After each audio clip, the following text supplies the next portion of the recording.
State Trooper Cruiser was involved in an early morning crash. Hey, my name is Clinton Weems. I'm a retired Master Trooper with the Maryland State Police. On June 30th of 2016, I was involved in a major accident in Dorchester County, Maryland. I was going westbound on Route 392, and there was another vehicle that was traveling eastbound on Route 392. It was a full-size F-450 vehicle pulling a loaded trailer, which had a tractor on the trailer. The driver, who fell asleep at the wheel, he woke up and tried to correct himself to get back into his lane. What I did, I kind of veered off to the left to get out of his path.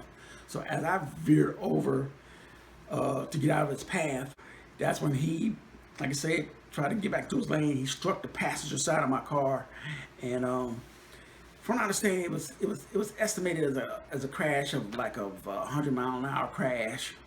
The vehicle just pretty much folded up, pretty much.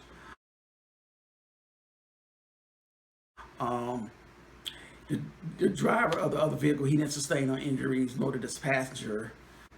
The accident happened on a Thursday morning, and so by the time I came to, I think it was like Friday evening, from all the surgeries. I believe I had like 7 surgeries, I believe, altogether.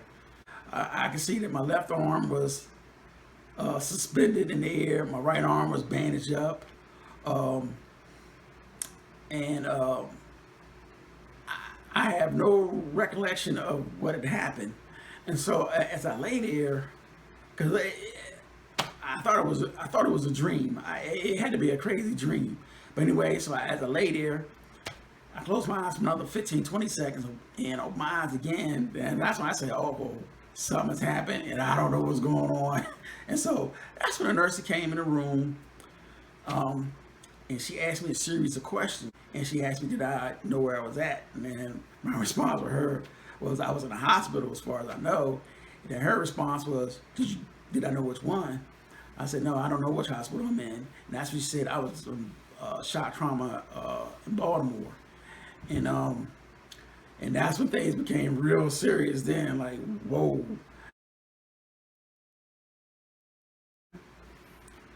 So I noticed you had talked about basically trying to, after your surgeries, trying to just get up and move around and walk. And I noticed that determination. Can you tell me what was your motivation? Because I see it as determination, but I'm not sure, like, your thought process on it. So while I was in the hospital, I had therapy, and I remember the therapist. Like I said, I can't remember her name, but anyway, I asked her because she was really good at her job, and I said, man, I asked her, I said, how'd you become a therapist? And that's when she told me. She said she had a brother. He was involved in a motor vehicle accident. And he had broke his femur. I think she said he might have been on a motorcycle, I believe, and broke his femur. So she had to take him to the doctor. And so when she said that, she said, so I said, well, how's your brother now? Oh, she said, well, he's just as crazy as well before he broke his leg. I said, oh, really? So that kind of gave me some inspiration that I could recover and be, be normal myself, once I recover. And so it became my determination to want to get back on my feet and be normal again. I remember because every month I had to go see the orthopedic surgeon up at shock trauma, and so there was a van that would come pick me up and take me up to shock trauma to see my orthopedic surgeon. And I remember just going up there, and because they would wheelchair me in the van and kind of lock the wheelchair in there. And I remember just and the driver, he'd be driving, and I'm like, man, I can't wait to drive again, just to be normal again, do the regular everyday things. And so that kind of just seeing that. And then when I would go to the clinic there, when you at the clinic, you see, you think you got some bad injuries. You see other people with bad injuries. You say, well, wow, hey, what I got, hey, don't amount to what they got. And so that was kind of my inspiration. I heard you mention having plates and screws in your face. I was wondering if you had any metal anywhere else in your body, and if you didn't mind sharing where exactly and how many pieces, if you knew, like what they inserted in your body. Yeah. I have a plate, plate and screws in my eye socket because on the dash of the police car, there's things set up on top of the on the dashboard as well as on the roof of the car, the inside of the car, and so upon impact, all that stuff came crashing and struck me in the face, and so I've had stitches, I have glue, I have pins, screws, you name it, and so but anyway, so stuff from the dash struck me in the face, so it fractured my eye socket and my cheekbone. So I got a plate on my cheekbone and a plate in the eye socket. And so I have a plate in my hand. Have two plates on both of the bones because this arm was a compound. My left arm was a compound fracture. It means the bone was sticking out. The right arm was a fracture. So I have a plate and screws on one of the bones here. I have a rod in my right femur, and then like I said, stuff from the dash struck me in the face, so it busted out some teeth, and so I needed like 5 dental implants, and plus some other dental work I needed as well too. But the implants were the major dental work that I needed, and so that's pretty much as far as plates and screws and stuff like that. I did sustain a concussion,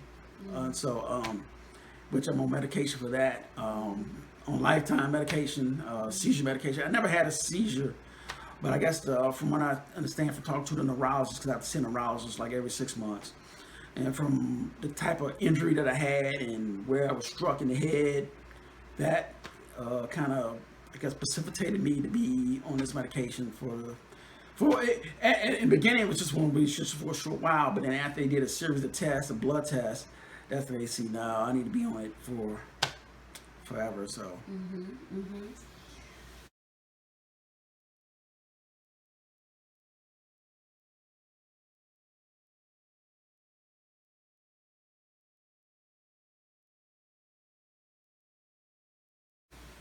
So, and how long did it take you to fully recover? Because it sounds like you had a lot of surgeries, and sounds like you had to learn how to walk and do things all over. Yeah. It took probably about a good year because going through therapy, you have to learn how to walk, you have to learn how to go up and down stairs, you have to learn how to jump, hop.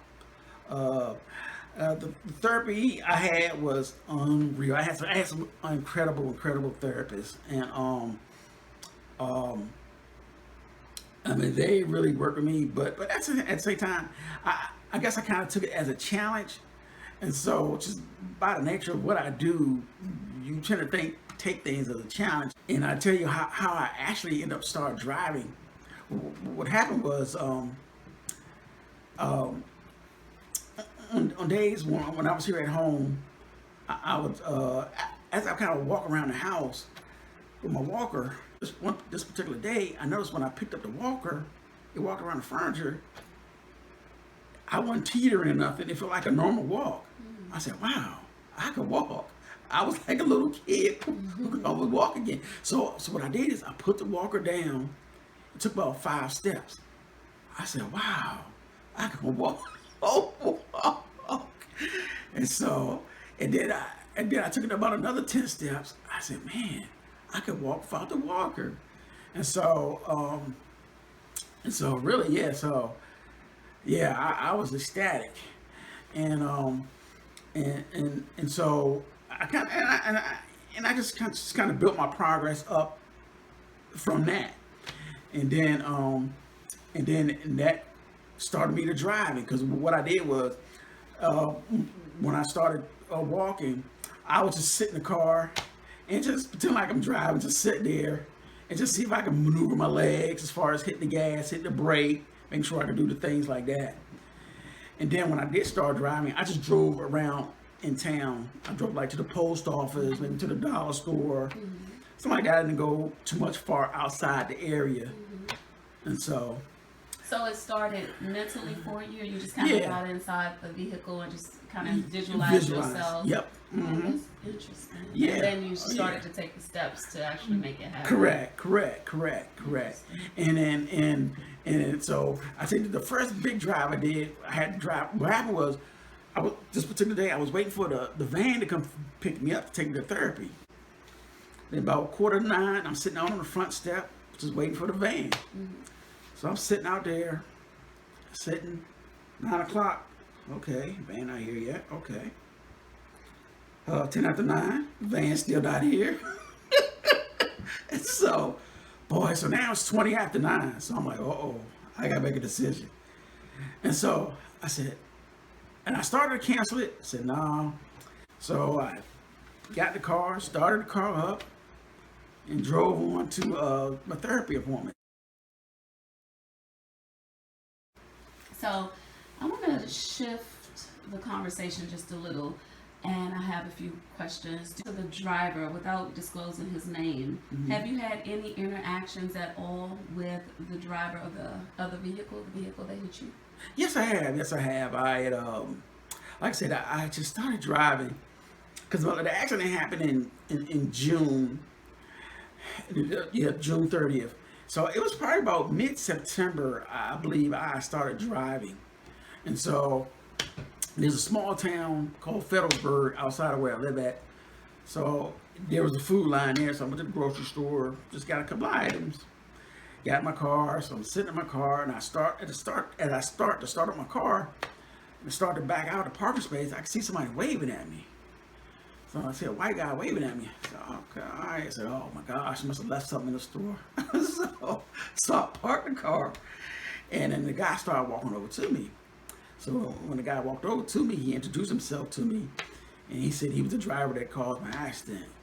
And as he started to say that, he started to break down and cry. I said, nah, man. I said, don't break down and cry. I said, I'm doing well, man. I'm doing good. I'm going to therapy. I said, I'm okay. You okay? Hey, and we kind of just made a peaceful settlement right there. That nothing else didn't need to be done, because and the reason why I say that, because even as a police officer, we get sleepy at times, just from reading reports and stuff like that, and from what I understand, that this particular day, I guess he had stayed up late that night, the night prior. And so it's a mistake. And so, I'm not going to hold his feet to the fire, because we all make mistakes. We all are not perfect people. We all have our flaws. And so, So is there any advice you can share with the viewers who may be going through something, or just how to stay positive, overcome challenges in their lives? Because I feel like you have an amazing story, and I think people can definitely learn something from it. I know I definitely did, so I feel like others can as well. So can you just share from it? Sounds like the overall tone of your entire experience, from you going through therapy, from you meeting the other person, the driver who hit you. It just sounds like you were really, really positive, really determined. I just see perseverance. So I wanted you to speak a little on it. Just any advice you can share, or what got you through, in addition to what you already said. Okay. Yeah. I like I said, the day when I was in the recovery room, when I woke up, and like I said, and the nurse had told me what happened. She left, and as I laid there, I'm laying there, and tears started coming down my face, and really I just prayed to God that that He get me through this, and it was almost like God almost kind of spoke to my heart, because it was 3 things He told me. I could feel Him speaking to me was, keep the faith, stay the course, and don't lose hope.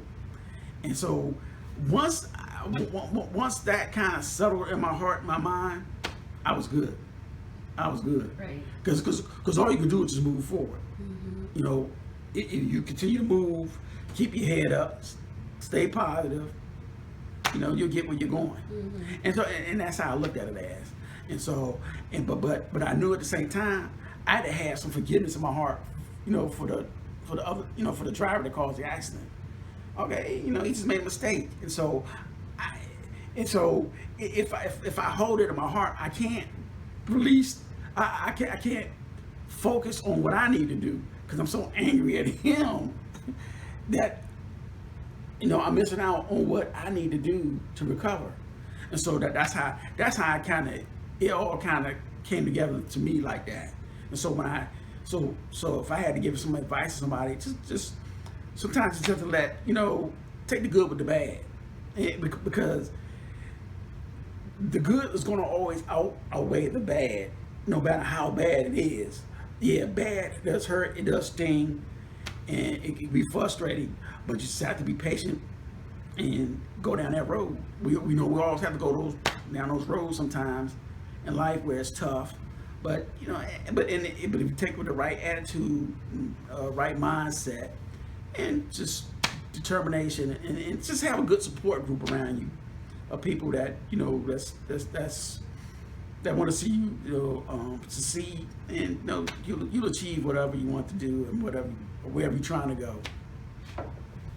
Thank you so much. I really appreciate you taking the time out of your day to speak with me and to share your story.